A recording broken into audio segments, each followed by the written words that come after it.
Правда не должна мешать хорошему рассказу, любил говорить Марк Твен, а за ним повторял и Труман Капотте.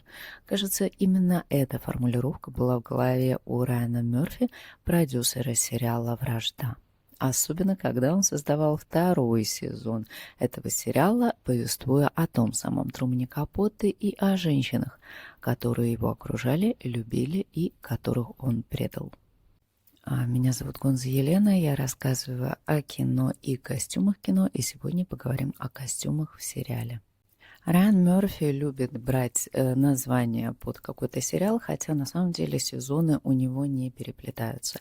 И здесь я сразу перескочила ко второму сезону, опуская довольно забавную историю первого. Ведь первый рассказывал про съемки фильма «Что случилось с Бэби Джейн», а также про работу, сотрудничество и вражду между Бет Дэвис и Джоан Кроуфорд. Это довольно интересный сериал, но он рассказывает про Голливуд более ранних годов, о том, как женщины в возрасте решили сделать фильм самостоятельно, раз никто не хочет брать их уже на роли. Там актрисами были Сьюзан Сарандон, Джессика Лэнг, которая, кстати, появляется и в этом сериале, также Кэтрин Зета-Джонс и Стэнли Туччи. Если вам интересно рассмотреть костюмы и того сезона, обязательно это сделаем, но сегодня сразу переходим ко второму. Второй сезон рассказывает про взаимоотношения Трумана Капотте и его лебедей, женщин из высшего общества, которые доверяли Труману самое ценное и самое сокровенное, как свое время, так и свои секреты. В сериале временные рамки не так, чтобы сильно ограничены. Мы очень часто видим возвращение в прошлое, переосмысление каких-то действий и уже на склоне лет какие-то метания как лебедушек, так и самого Трумана Капотте. Но действия, которые мы наблюдаем на протяжении всего сезона, разворачиваются, когда Труман уже обрел свою известность. Ведь он стал популярным не только благодаря своему роману «Завтрак у Тиффани», он также стал весьма популярным и обеспеченным автором после романа «Хладнокровное убийство». Этот роман считается документальным, но учитывая то, что мы можем знать о Трумане Капотте как из его романов, так и из сплетен, из светской хроники, неудивительно, что у многих закрадывались вопросы по поводу художественных вольностей, которые Труман себе здесь позволил. Правда, те люди, с которых он писал главных героев, никак не могли ему возразить, или не ему, а в принципе каким-нибудь газетчикам, просто потому что на момент выхода этой книжки они уже были казнены. Видимо, не в полной мере оценив всю удачу от безнаказанности, Труман решил написать свой магнум-опус, о котором не единожды говорил. Это должен был быть роман «Отвеченные молитвы», в котором он бы раскрывал секреты высшего общества. В 1975 году в журнале Esquire появился отрывок, который назывался «La Côte Basque» 1965. И там, изменив имена, но не особо изменив те истории, которые он слышал от своих лебедушек, он их предоставил всем читателям этого журнала. Естественно, лебедушки узнали себя, хотя Труман искренне верил, что такого не может произойти. Они достаточно глупы для этого. Тем не менее, женщины после этого объявили ему войну, и некоторых из них он потерял как очень близких подруг в своем окружении. Во втором сезоне сериала «Вражда» звездный состав не менее яркий, чем в первом. И, естественно, я расскажу как про актрис, так и про их персонажей. Ведь эти женщины были не просто богаты и хорошо устроены, они были еще и весьма влиятельны. Но я начну все-таки, как обычно, с костюмов и упомяну о том, что костюмами в этом сезоне занималась Лу Эйрих, достаточно уже долгое время соратница Райана Мерфи. Они познакомились еще в 1999 году. Тогда они работали над сериалом «Лучшие» и с того времени сделали еще много интересных работ. Среди них, например, сериал «Американская история ужаса» и сериал про сестру Рэчет, который, к сожалению, до сих пор остается односезонной историей.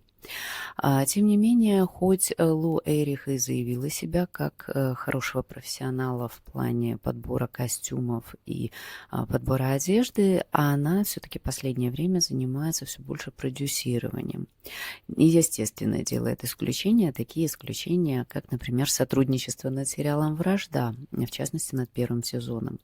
И она рассказывала, что если тогда история главных героинь и, в частности, их богатство основывалось на том, что это богатство все-таки, немножко скрытое, то здесь, подходя к работе над этим сериалом, она прямо заявила желание здесь быть не только продюсером, но и художником по костюмам. Она говорила, что здесь нужно было показать богатство, которое будет искриться, которое будет светиться. Здесь должны были быть и дизайнерские варианты одежды, здесь должны были быть настоящие украшения, здесь должно было быть все, что подчеркивает статус, начиная от яхт и заканчивая посудой. Лу рассказывала в интервью о том, что Мёрфи говорил про лебедей на протяжении 20 лет. Они довольно часто использовали Бэйб Полей, Слим Кид и Сизи Гест как референсы, создавая свои предыдущие проекты, и эти женщины довольно часто появлялись у них на мудбордах. Поэтому, естественно, когда возник разговор о том, чтобы наконец сделать о них сериал, Лу Эрих не могла пройти мимо и не участвовать. Естественно, здесь был довольно неплохой бюджет, но он не был заоблачным, поэтому иногда приходилось экономить. То есть там, где можно было показать дизайнерские вещи, одежду, шитую на заказ, мы, конечно же, видим. Отдельно я расскажу про эпизод, где был еще приглашенный дизайнер, который воссоздавал не исторический черно-белый бал Трумана Капотте, а пытался воссоздать атмосферу, ту роскошь, в которой тогда жили эти женщины. Ну и, естественно, ювелирные украшения как необходимая часть гардероба для светских лебедушек. У каждой из лебедушек была своя неповторимая коллекция украшений. И неповторима она была не только из-за стоимости, но также из-за того, что некоторые из этих украшений делались на заказ. В частности, муж Бэйб Полей довольно часто заказывал для нее украшения от Вердура и Бельперон, сделанные по индивидуальному заказу. И, естественно, когда начались обсуждения про сотрудничество с какими-то ювелирными домами, именно эти фирмы были первостепенно важны для Мёрфи. Ювелирные украшения, подаренные Биллом, супругом Бэйб Полей, та называла извинениями за измены. И так как Билл довольно часто попадался подобным образом, у Бэйб, похоже, была самая изысканная коллекция украшений по сравнению с ее подругами. К слову сказать, этот момент подсвечивается в сериале.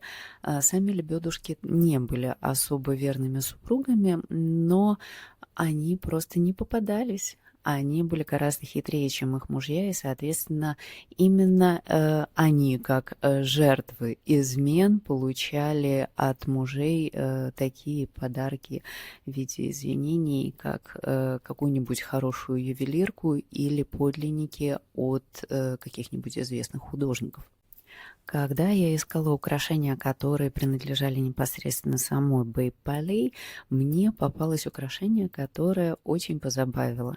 Это мышка от Вердуры, и она выполнена из бриллиантов разной огранки.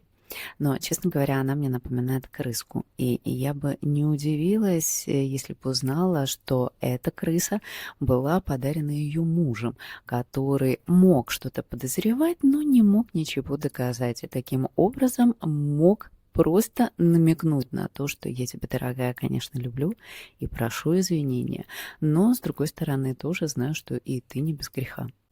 Так же, как на архивных фотографиях в сериале мы видим, что каждая из лепёдушек обязательно должна была выйти на улицу не только с макияжем, правильно подобранной одеждой, правильными аксессуарами, но и с украшениями. Вряд ли они были их броней, скорее они были дополнением их статуса, они могли рассказать про их чувственный, эмоциональный мир в данную секунду.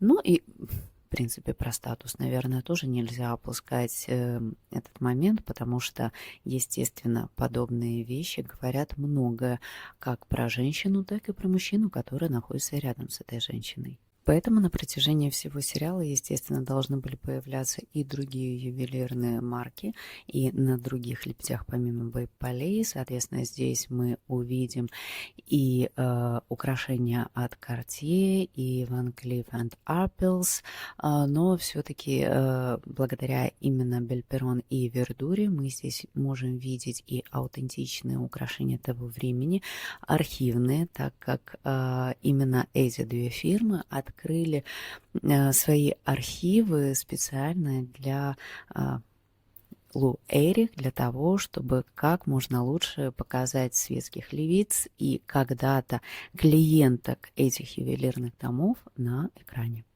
Также я забыла упомянуть, что среди любимых ювелиров Полей был и Жан Шлюмберже, которого вы можете знать по сотрудничеству с компанией Tiffany, и он довольно много сделал для этой компании, для поддержания ее популяризации. Кстати, у меня есть эпизод, если вы вдруг не видели, про Tiffany, там я о нем рассказываю более детально.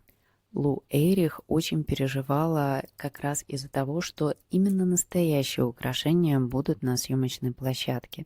Ведь, как мы знаем, ювелирные дома не могут просто так дать подобные вещи, они обязаны представить охрану к своим украшениям.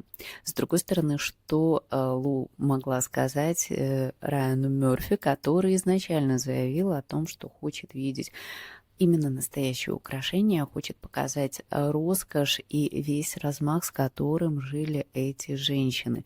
И некоторые украшения действительно должны были быть узнаваемы, так как коллекции подобных дам не просто известны среди узкого круга, есть фотографии, на которых мы как раз можем замечать тот же браслет от Вердура у той же Бэйп-Полей или ее морскую звезду от Жана Шлюмберже.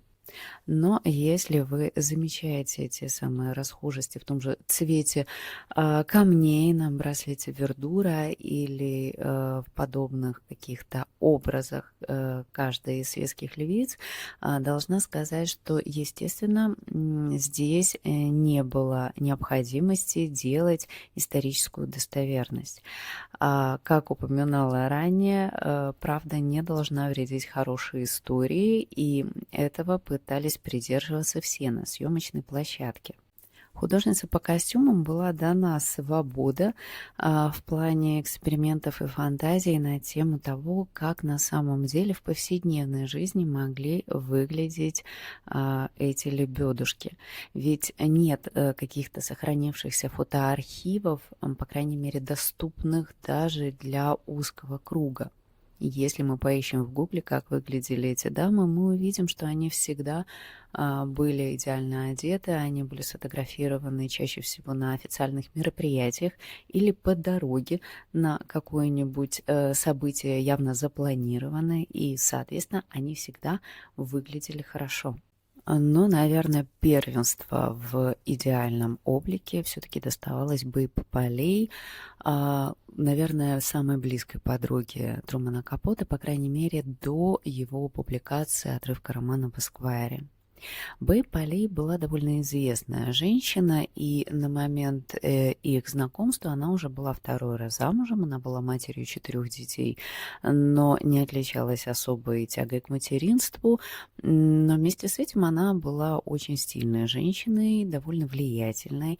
Она в ранние свои годы работала редактором журнала Vogue, у нее было довольно много связей, и она была была той женщиной, которая могла нести себя, которая могла даже вводить какие-то тренды модные. Ну, например, этот, кстати, момент тоже, по-моему, есть в сериале. В какой-то день было жарко, и ее платочек от Hermes она подумала, что нужно куда-то деть, и завязала его на сумке. И через несколько дней уже пол Нью-Йорка ходила с косынками на сумках, и до сих пор это, кстати, считается хорошим тоном. Так как бы Полей имела очень близкие связи с дизайнерами и с домами мод, начиная от Givenchy, заканчивая Balenciaga или Dior, естественно, это нужно было отобразить в сериале. И Наоми Уотс, игравшая этого персонажа, вспоминала, что сотрудничество ее с Лу Эрих как раз в этом сегменте очень было схоже. И та очень любит исследования, и она действительно очень радовалась подходу Лу, которая, если вот заявлено, что будет показана на экране хотя бы частично коллекция Givenchy определенного года, должна была найти точные модели и частично их воссоздать. Наоми Уотс вспоминала, что некоторые из вещей были действительно дизайнерскими винтажными находками, некоторые нужно было делать на заказ, а некоторые были куплены в обычных магазинах, ну, потому что кашемировый свитер на сегодняшний день не обязательно должен стоить $3000. Я уже упоминала о том, что были моменты, когда приходилось экономить, и художница по костюмам как раз упоминала, что иногда, если это какая-то базовая часть гардероба, она не обязательно должна быть от именитого дизайнера, она вполне может быть приобретена в каком-нибудь магазине. Ну, например, она даже когда делала первый сезон сериала «Вражда», когда костюмы были, ну, на сегодняшний день, наверное, более броскими и яркими, она чаще всего искала одежду в Инстаграме. Ну, здесь, конечно, поиски уходили более шире.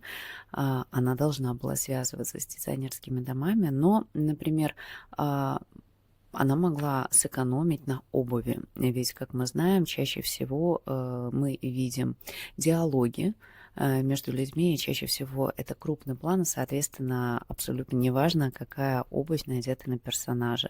Да, это может быть каблук или колодка, довольно удобные, но они не обязательно должны быть супердорогими. Также Наоми вспоминала, что художница по костюмам пришла к ней домой разбирать ее гардероб и смотреть на некоторые вещи, оставленные от матери. И там они нашли несколько вещей, несколько дизайнерских, в том числе от Рифата Озбека или Оси Кларка, которые вдохновляли на создание некоторых одежд, которые могли носить могла носить даже Бэйб Полей в какие-то определенные моменты жизни, когда ее не снимала камера. Труман Капоте говорил, что у Бэйб Полей всего один недостаток – она совершенна, а в остальном она совершенна.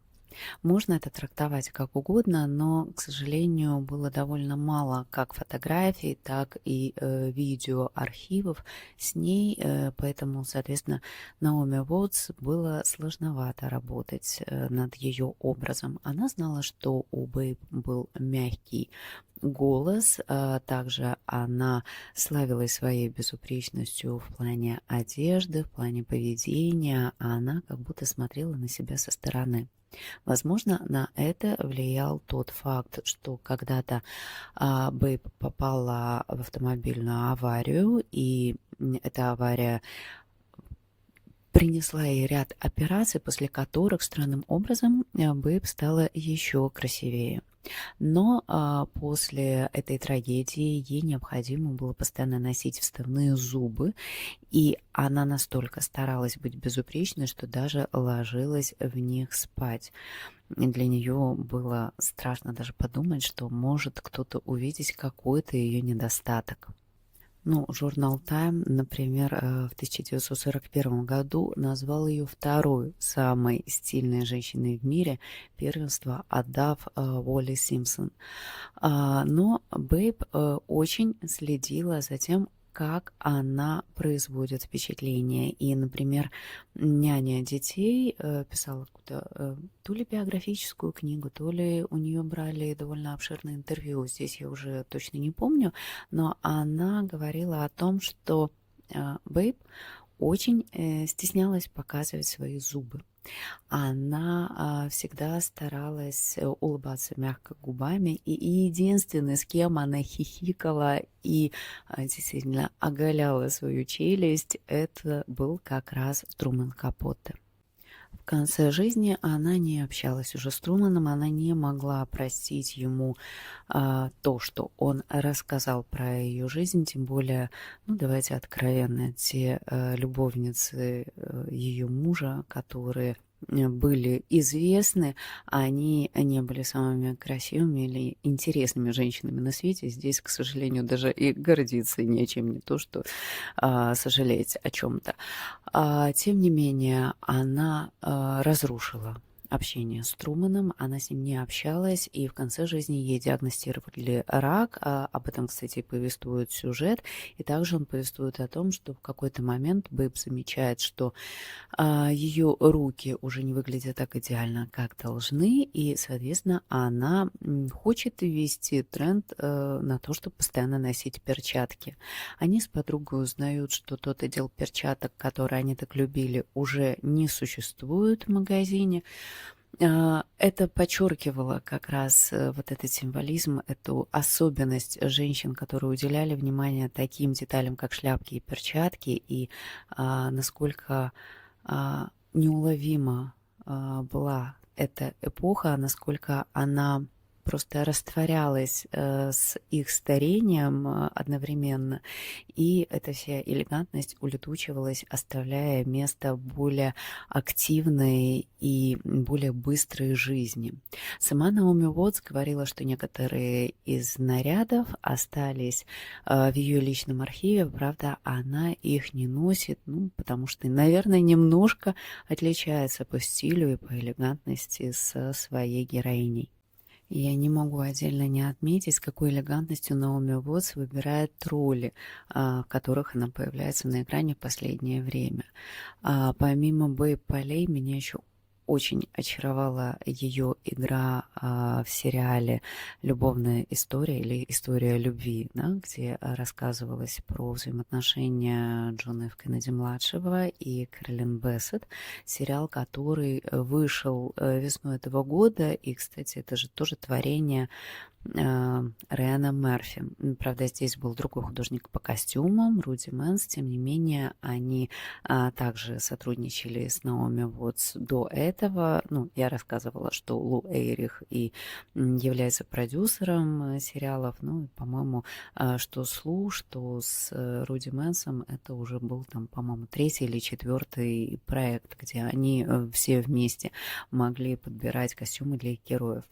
Так вот, как раз в этом сериале она играла Жаклин Кеннеди, также уже женщину в возрасте, которая уже отдавала первенство в плане стиля и активной подачи себя. Кроме того, Джеки уже тогда тоже диагностировали рак. И еще отдельный момент был в том, что мы действительно также не знаем, как в жизни одевалась Джеки О уже, в годы своего старения, скажем так. Есть очень мало фотографий, так же, как и фотографии Бэйб Полей, и, соответственно, вот эта общая работа актера и художника по костюмам, мне кажется, очень хорошо подчеркнута как раз как в сериале «Вражда», так и в сериале «История любви». И именно благодаря игре Наоми Уотс. Следующий лебедь, к которому переходим, это Сизи Гест. Ее полное имя Люси Дуглас Гест, и ее играла Хлоя Савиньи.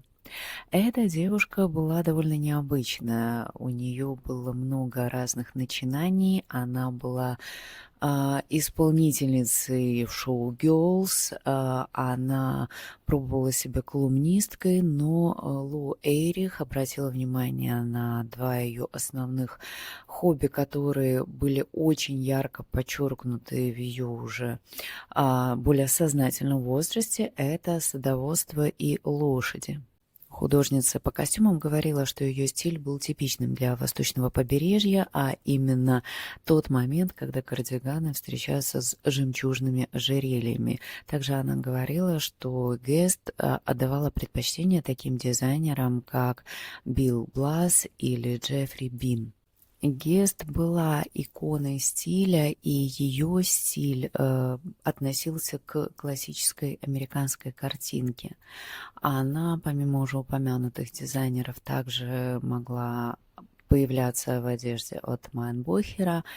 В принципе, она могла сочетать как какую-то классику, в которую ее фотографировали на специальных съемках, так и видимо, предпочитая одежду, в которой она себя чувствовала красивой, как, например, вот на снимке дома, где она появляется в золотом кафтане. Несмотря на то, что Сизи нам может казаться самой консервативной из лебедей Капоте, она, тем не менее, имела довольно бурную молодость.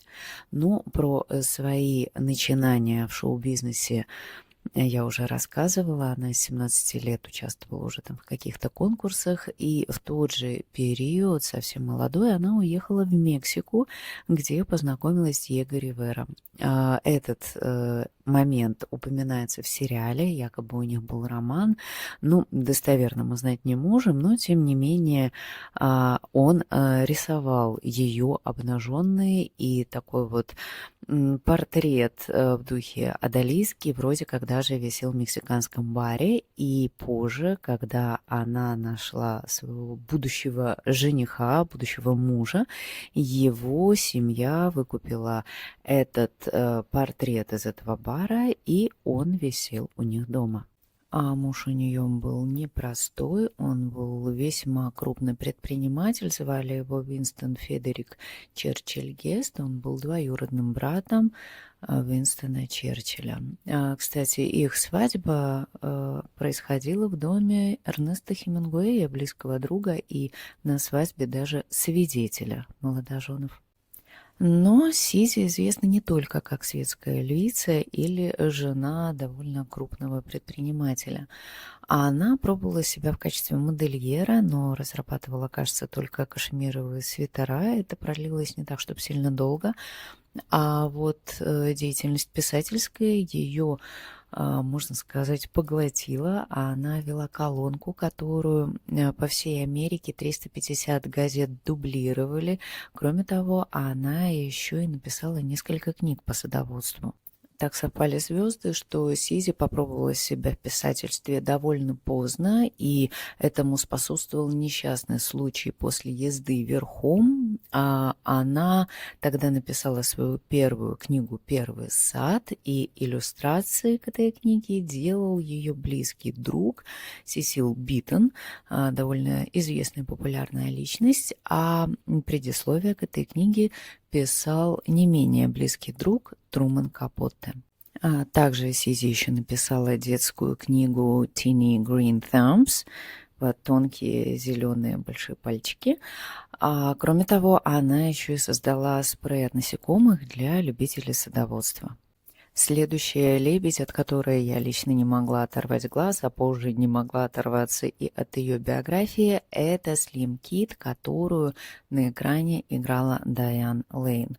И та женщины принадлежат к Голливуду довольно плотно и близко, и если Дайан Лейн — это непосредственно актриса, которая к тому же имела два брака с весьма успешными и видными актерами, она была замужем за Кристофером Ламбертом, позже за Джошем Бролином, то Слим также в какой-то период начала принадлежать к плеяде Голливуда, хотя она не снималась, но она была, скажем так, тенью, которая подсказывала бывшему мужу и режиссеру Говарду Хоуксу, как что делать, и даже помогла ему открыть такой бриллиант, как Лорен Бейкл. Но начнем сначала. Когда Слим едва исполнилось 16 лет, она познакомилась с актером Уильямом Пауэллом, и он ее начал знакомить с множеством людей, они стали парой, в том числе он познакомил ее, например, с издателем Уильямом Хёрстом, а позже она начала вращаться в голливудской тусовке, и ее не единожды видели с такими известными актерами, как, например, Кэрри Грант или Гэри Купер. Подобные мужчины довольно часто ее сопровождали, пока в 1938 году в нее не влюбился ее будущий муж. Говард Хоукс влюбился в нее настолько, что бросил жену с 3 детьми и женился на этой девушке спустя несколько лет после знакомства. Но этот брак продлился недолго, так как верность он соблюдать не привык, и даже несмотря на то, что у них родилась дочка, он все-таки оставался верным сам себе, скажем так. А Слим, несмотря на проблемы, продолжала помогать мужу и в работе в том числе, подсказывая ему тот вектор, в котором ему нужно двигаться. В частности, ему очень хотелось быть Пигмалионом и создать свою Галатею, найти ту девушку, которую он сделает суперзвездой. И Слим помогла ему найти этот бриллиант. Ею оказалась девушка, которая в номере Harper's Bazaar за 1943 год рекламировала донорство крови. Ею была Бетти Перски, которая впоследствии и стала всем известной голливудской звездой под именем Лорен Бейкл. Когда режиссер снимал свой довольно известный фильм «Иметь или не иметь», он наделил эту девушку всеми особенностями, которые принадлежали его жене. Как она двигалась, как одевалась, как в конце концов курила. Этот весь образ абсолютно был слизан со Слим. Говард, к слову сказать, имел чувство к Лорен Бейкл, но, как мы знаем, именно на съемках фильма закрутился ее роман с Хэмфри Богартом, и Говард просто не имел никаких шансов. А Слим потерпела, да и поехала на Кубу к своему бывшему любовнику Эрнесту Хемингуэю. Ну, она была молода, и она еще помнила тот вайб от встреч как с Хемингуэем, так и, например, с Кларком Гейблом, с которым также довольно много их общих снимков есть даже сегодня, если поискать в Гугле. Но вернемся к пребыванию Слим Кит на Кубе, и, как позже вспоминал сам Эрнест Хемингуэй, один из его сыновей спросил тогда: «Пап, а каково это влюбиться?» На что он задал встречный вопрос: «Ты помнишь свою первую реакцию, когда ты увидел Слим?» Он сказал: «Да, как будто лошадь ударила тебя в живот». Слим производила подобное впечатление на множество мужчин, и если мы посмотрим на ее архивные фотографии, сомнений не вызывает подобная реакция. Она действительно потрясающе красива, и она такой была на протяжении всей своей жизни. Там же, на Кубе, она познакомилась с бродвейским продюсером Леландом Хейвардом и вышла за него замуж через 2 дня после того, как ее официально развели с бывшим мужем. Этого мужа она называла любовью всей своей жизни и действительно очень сильно переживала, когда его увела светская львица Памела Черчилль.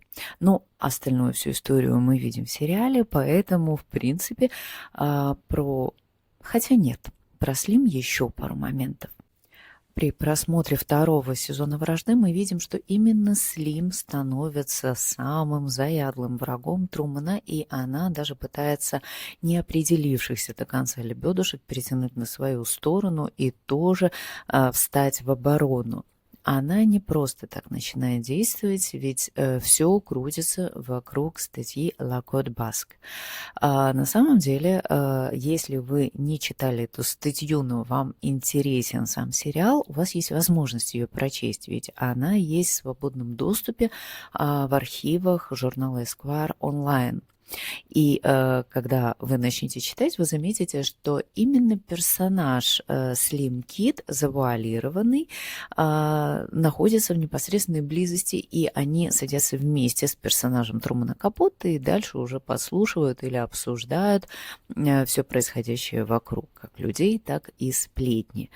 И считается, что именно Слим принесла самые заветные и интимные сплетни, начиная от того, что именно Энн Вудворд является причиной кончины ее супруга, так и еще несколько сплетен вроде как она принесла, которые не упоминаются в сериале, но тем не менее они довольно пикантные. Например, та же близость с Джо Кеннеди, когда Слим было 18. Возможно, для того, чтобы подчеркнуть настолько волевой и сильный характер Слим, художница по костюмам решила использовать некоторые особенности кроя мужского костюма в образах Слим. Мы видим более подчеркнутый силуэт, более контрастный, ярко выраженные плечи, у нее даже чаще, чем у других лебедей, встречаются паттерны, и ее образ сочетает какие-то вкрапления женской и мужской моды ближе к 70-м годам. То есть она более структурированная, ее осанка более подчеркнута, она более собранная и строгая, чем другие лебедушки Трумана. В этом сериале, естественно, показано гораздо меньше лебедей Трумана Капотте, чем было в реальной жизни. Например, он также очень близко общался с Марией Аньели или Глорией Гиннес. Но, тем не менее, оставленные персонажи дают нам возможность более глубже о них узнать. И мне кажется, что как раз персонаж Ли Развилл очень на это заслуживает. В жизни, несмотря на то, что она была иконой стиля, она была очень красивой, элегантной женщиной, и она была тем еще хамелеоном, именно она оставалась всегда в тени своей сестры Джеки Кеннеди. Ли была той женщиной, которая могла засветиться на гастролях с Роллинг Стоунс, проводить выходные вместе с Энди Уорхолом или путешествовать по миру с Джорджо Армани. И вместе с этим именно Труман Капотте был одним из ее доверенных лиц. Он был тем человеком, с которым она по телефону поделилась новостью о том, что Джеки решила выйти замуж за бывшего любовника и, как планировала сама Ли, будущего мужа Аристотеля Онасиса. Она таким образом отдавала не только славу, не только чувство стиля Джеки, но также и, как мы теперь знаем, мужчин. И Труман Капотте, кстати, это подчеркивал в интервью журналу People за 1976 год. Он описывал Ли как потрясающую женщину и именно как ту женщину, которая обладает всеми качествами, которые на самом деле приписываются Джеки О. Ли была близкой подругой Трумана, и в этом сериале мы видим, что ее персонажа наделили как раз самым модным гардеробом.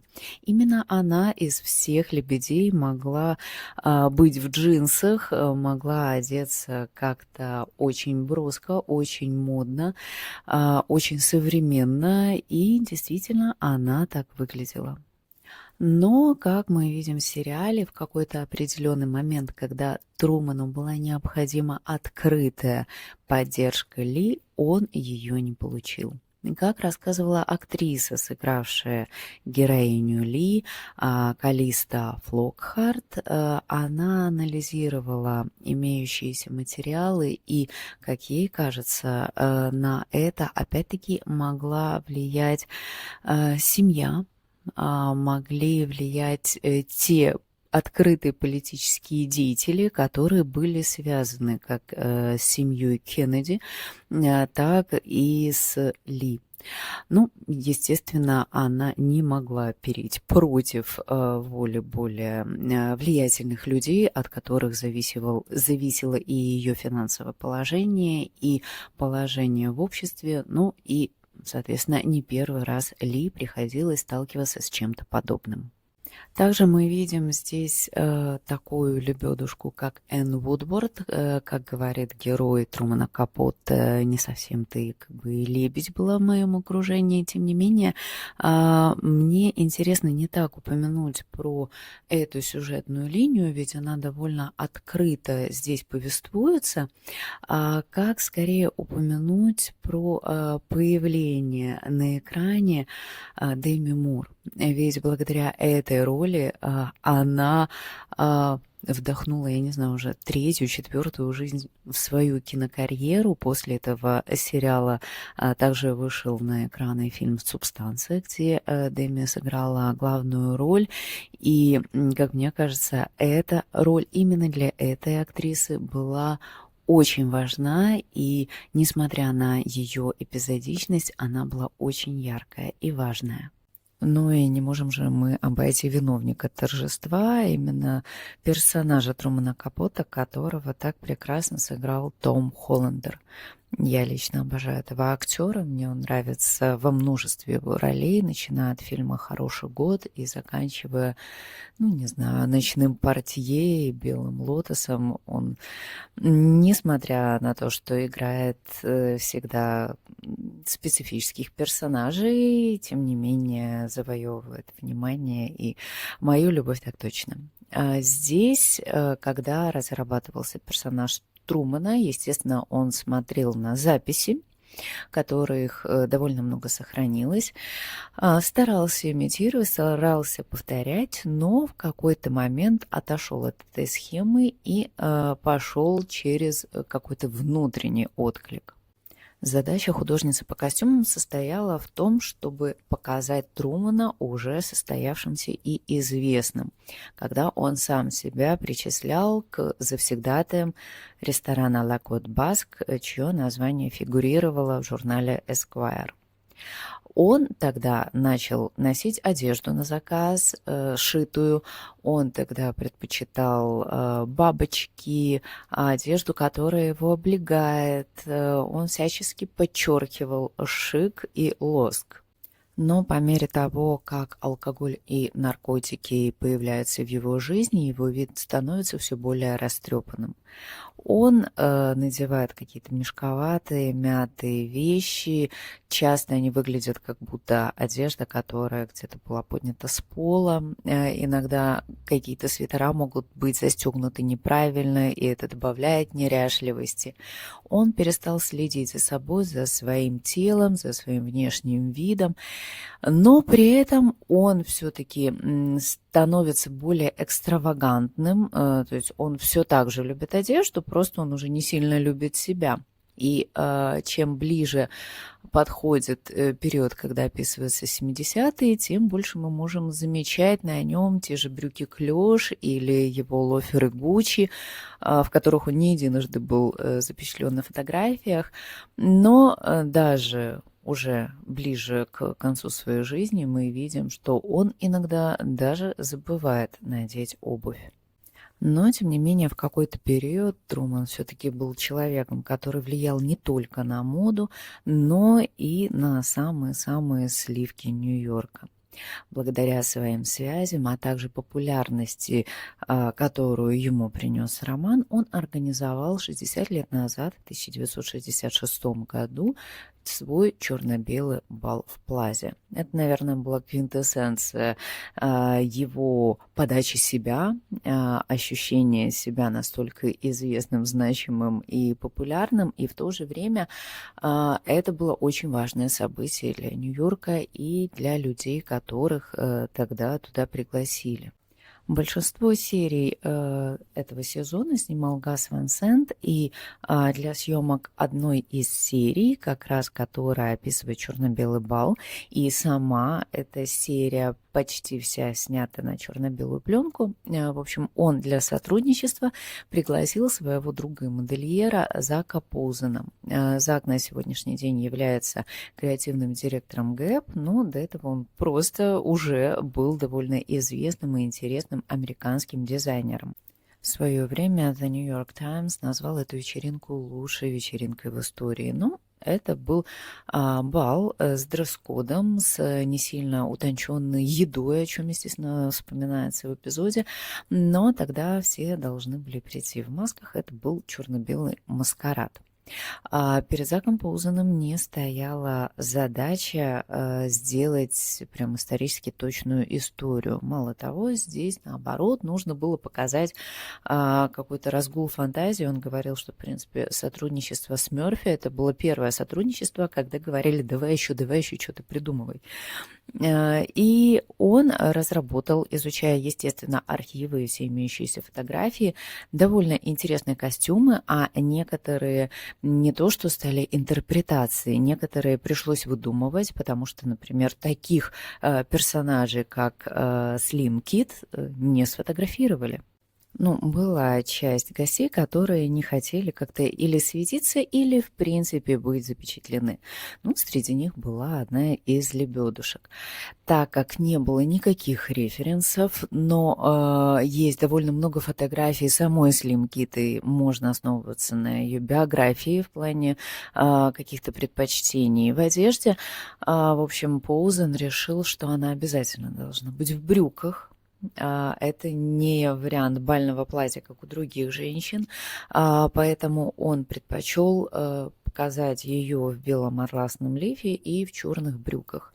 Естественно, у нее эта импозантная пальто-накидка есть с капюшоном, и он решил, что как раз эта женщина не будет надевать маску, поэтому она появится в очках, что довольно-таки экстравагантно, но мы можем предположить, что Slim Kid вполне возможно так и поступила. А вот женщина, которую, наверное, больше всего фотографировали на черно-белом балу, это Ли Радзвилл. Она тогда появилась в пальто и в платье в белом с пайетками, очень красиво расшитым. Это было платье от итальянского кутюрье Милы Шон. Но Зак Поузен решил не повторять подобный наряд, а сделал что-то очень похожее в стилистике Ли Радзвилл. Самым классическим нарядом оказался костюм для Сизи Гест, и ее платье было по факту самым простым. Ну, вроде как. В то же время здесь очень много каких-то деталей. Во-первых, перья, которые все-таки отсылали к пониманию того, что она лебедушка. А во-вторых, те цветы, которыми украшено платье сзади, они напоминают цветы, которыми обрамляют призы на конных соревнованиях, тем самым отсылая к одному из излюбленных времяпрепровождений Сизи. А вот самой для меня неожиданной интерпретацией костюма стала одежда Бэйб Полей.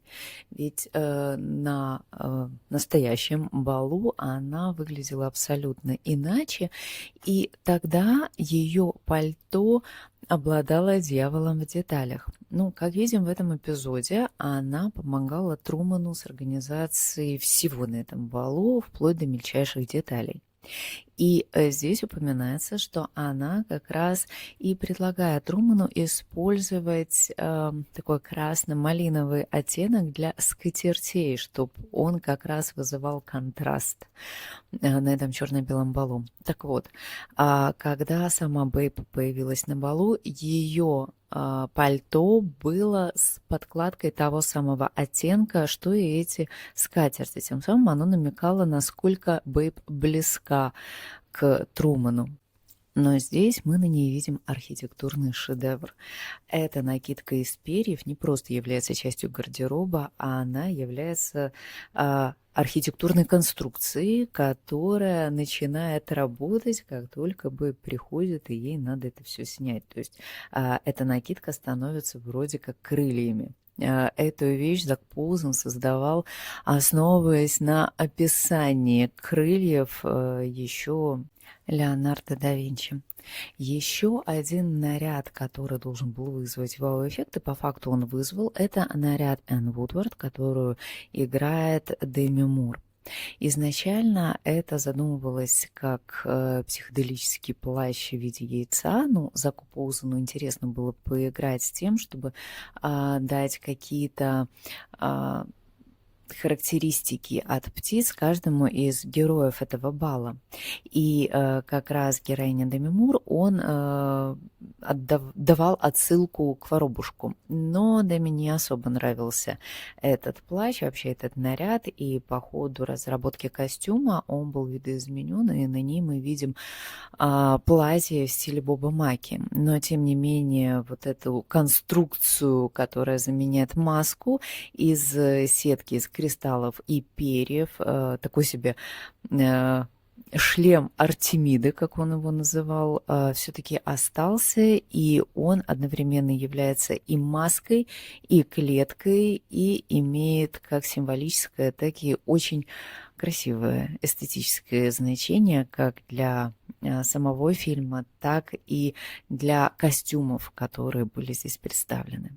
Но вишенкой на торте тут является костюм персонажа, которого играет Джессика Лэнг, матери Трумана Капотте. Ее не существует, это призрак, но тем не менее Заку Поузену хотелось показать все величие как этой женщины в жизни Трумана Капотте, так и в принципе Джессику Лэнг как очень стильную, яркую, красивую женщину. Она снималась в первом сезоне этого сериала и символически объединила оба эти сезона своим появлением здесь. И он разрабатывал ее наряд, основываясь сразу на нескольких десятилетиях, на протяжении которых жила эта женщина. Мы здесь видим и силуэт 60-х, и какую-то викторианскую отсылку, и бисер из 20-х. Здесь намешано все, но в то же время это выглядит очень ярко, очень импозантно. Мы видим саму эту женщину настолько красивую, настолько сильную в своей подаче, настолько элегантную. И когда Зак Поузен рассказывал, что он наблюдал танец Тома Холландера и Джессики Лэнг в плазе, это был один из моментов, когда ты чувствуешь, что ты здесь и сейчас, и ты находишься в очень красивом, очень важном и правильном моменте, который очень приятно проживать. Ну и маленькая деталь про Трумана Капотте на этом балу. За свою маску Труман заплатил всего 39 центов. Ну, шик в духе Трумана Капотте, который отмечает свое 50-летие в плазе. Что ж, сегодня, наверное, про костюмы и про фильмы, про персонажей все. Подписывайтесь, пожалуйста, если вы еще этого не сделали. Спасибо, что слушаете и остаетесь. И в следующий раз снова будем смотреть что-то интересное. Спасибо и пока.